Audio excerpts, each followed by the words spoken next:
Technology is everywhere. Whether or not you engage or embrace it, you know it. It's everywhere, and it continues to grow and become an even more present fact of life.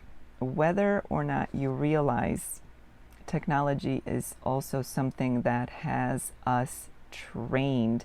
And you may not realize it, you may not agree with it, you may not want to admit to it, but think about all of the ways that we respond in our behaviors when we are prompted by certain things related to technology. For example, all the beeps and alarms and alerts that are designed to get our attention, and they do, whether that's an email alert on your phone or on your computer, or your text alert, or some kind of alarm, or something to do with social media.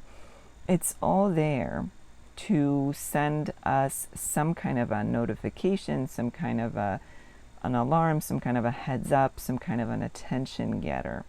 This is just part of life. And so unless you are living completely without technology or minimal technology, chances are that this is part of your reality. And if you're watching this video, I imagine that you are embracing or engaging with technology on a fairly regular basis, meaning that these kinds of behavioral prompts are part of your life.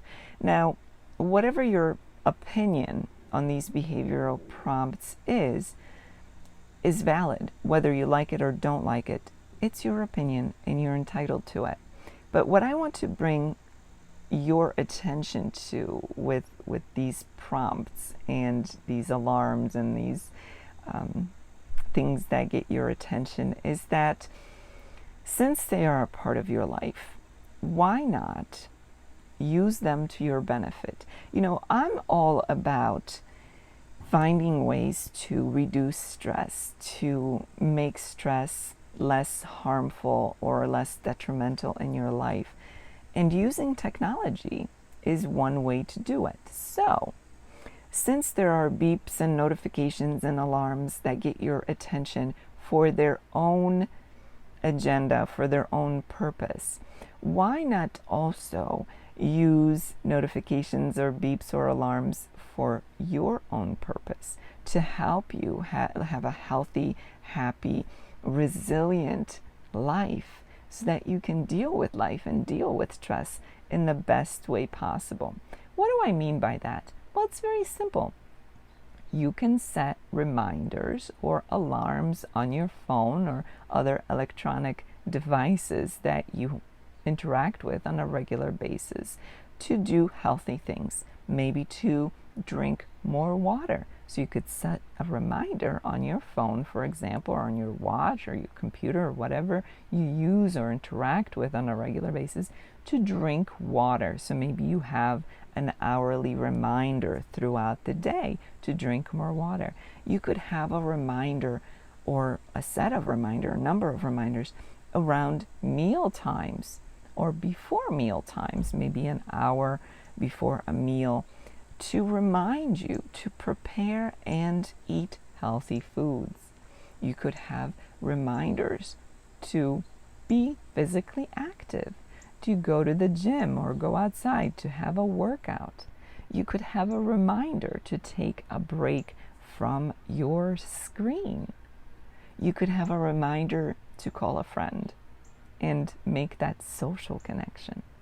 You can have a reminder to do some breathing exercises. And of course, you can have multiple reminders for these things throughout the day.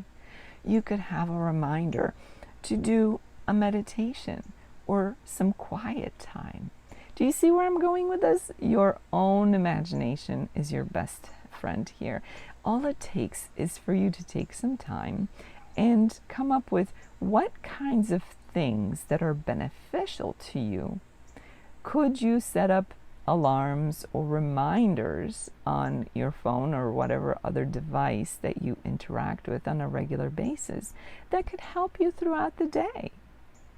And of course, nothing is written in stone. You can always alter those alarms or reminders. You could add to them, you could subtract to them.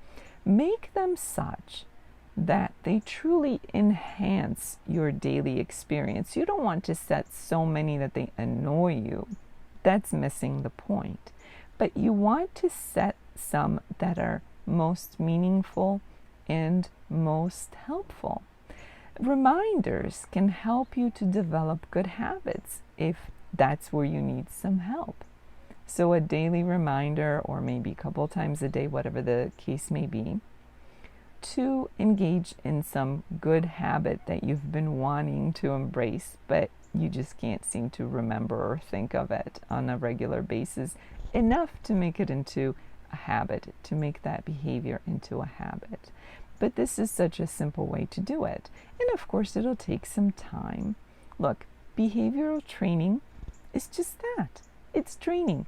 But this is a way for you to train yourself. So it will take some time, it will take some effort, but before you know it, you won't need those reminders. Not that you should get rid of the reminders once you get into the habit of things. I think that the reminders are good to keep. It's going to be a personal choice for you, of course, but I suggest keeping the reminders once you get into the swing of things with the behaviors you want to incorporate into your life. You can also set reminders for things that you want to get rid of in your daily experience. So pay attention to that.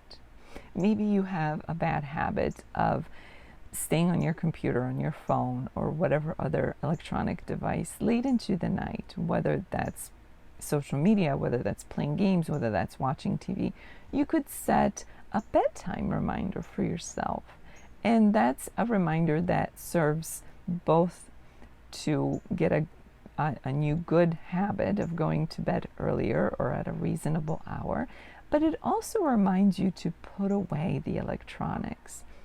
You might even want to set a reminder for a couple of hours before your bedtime to shut down the electronics, to turn off your screens, so that you don't get affected by them, so that your sleep isn't interrupted or affected by the exposure to the blue light of our screens. So see, you can use that for so many different ways or so many different things to enhance your life. So since we're going to live with technology anyway, and we're going to be behaviorally trained by all the beeps, alarms, and notifications, a little bit like Pavlov's dogs, we might as well embrace it in such a way that we use it to our own benefit. And that's what I want you to do. Because, after all, the more tools that you have in that proverbial toolbox to manage your stress effectively, the better off you are. The healthier you are, the more resilient you are, the better off you are. And at the end of the day, that's what this is all about. So anything that you can do to help yourself is going to be beneficial. And this is just one more thing that you can do to live your best life and to manage stress effectively in your life. If you'd like to learn more about effective stress management, check out the link below.